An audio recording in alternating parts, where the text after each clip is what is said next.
chưa ở cạn thì ngày ngày còn cắn nữa ngày mưa chạy đến ngày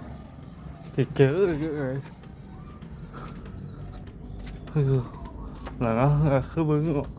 từ ba đến đây muốn là khổ bứng chú bắt đây cứ bị muốn bứng khấn này